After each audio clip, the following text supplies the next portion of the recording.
Hello, welcome to this new video. Today we will talk about the WRC rally because the season is about to begin, so we have to know everything about the WRC 2025.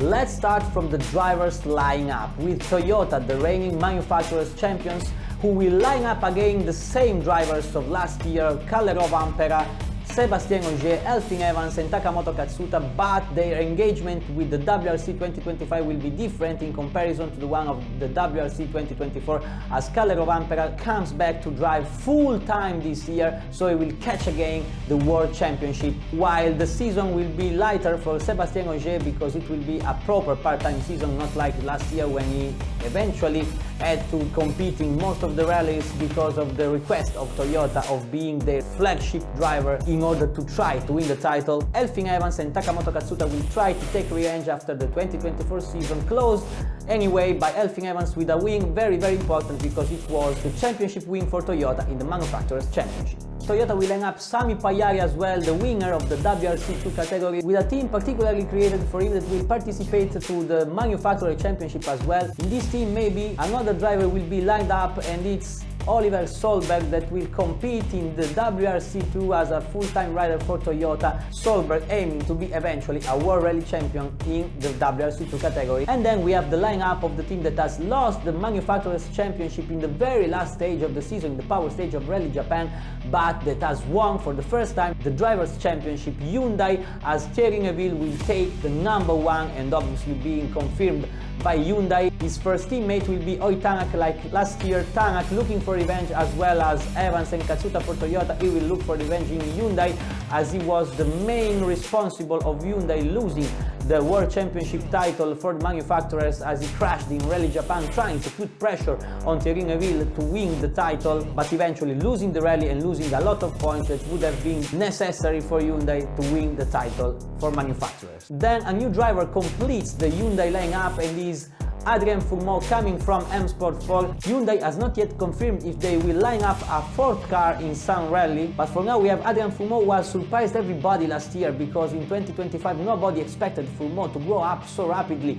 after he was relegated to WRC2 in 2024 for lack of performance in the previous year. A magical year for Fourmaux, the 2024, showing his talent and giving him this great opportunity with Hyundai, but now Fourmaux cannot rely on a good result in every rally. He cannot rely on a 5th place or a 4th or a 3rd place. He will have to go for the win, and it will be obviously a game changer for him, so we expect a lot from Fourmaux this year. Losing Fourmaux has made M Sport making choices looking towards the future, so they confirmed Grégoire Munster, who has never got a better result than a 5th place in a rally. And then there is the debut in the maximum category of WRC for Josh McCarlin, the Irishman, who hasn't won in his career a WRC2 rally as well, but this was the same for Fourmaux last year, so they try again with a great talent in M Sport to surprise everybody, and they have just confirmed that they will line up Martin Cesks as well for a part-time program of 6 to 7 rallies. Cesks, who has made his debut last year, surprising everybody with a 5th place in his first rally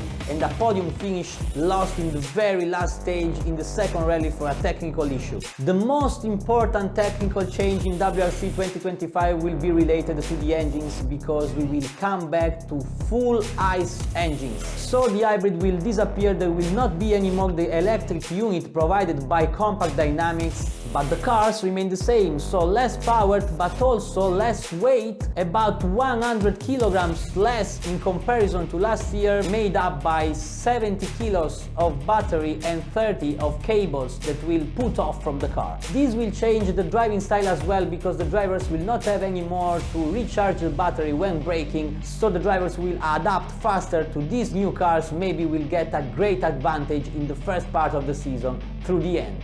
Another enormous change is made by the tires, because this year we will not have any more Pirellis on the cars, but the tires will be provided by Hankook, But Hankook has been able to test just a little bit because the rules change very fast and very close to the start of the new season, so the drivers as well have no idea of what is going to happen with Hankook in the upcoming rallies, in particular with Swedish one, because in the snow the build and technology for Hankook for the ice tires is completely different from Pirelli, so the drivers have the fear to find themselves with slick tires basically on the snow at a certain point of the race. There were lots of talks last year for the regulations related to the point system award, because last year they decided to award part of the points to the leader of the rally at the end of Saturday. This year this will change, so all the points will be awarded on Sunday after the end of the rally. And the point system changes because the winner of the rally will take 25 points, and on Sunday there will be 10 more points available, 5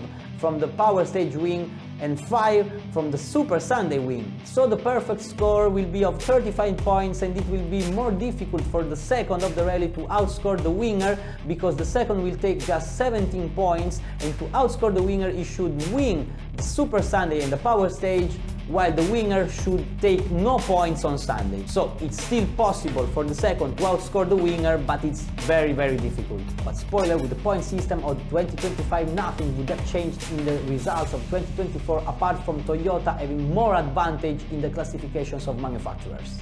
There's no Great Britain in the calendar, but the calendar will be the richest of the story of WRC with 14 rallies in this season. We will start from Monte-Carlo as every year, then we will head to Sweden for the only ice event of the season. There will be 3 new entries: Rally Canarias, Rally Paraguay and Saudi Arabian Rally that will close the season. And then of course there will be many classics, as for example the Safari Rally and the Acropolis Rally in Greece that will be held in June this year instead of September like last year's. I want to thank you for having watched this video. Please put a like if you liked it. Don't forget to subscribe to the channel and activate notifications for the upcoming videos that will be even more cool. Ciao!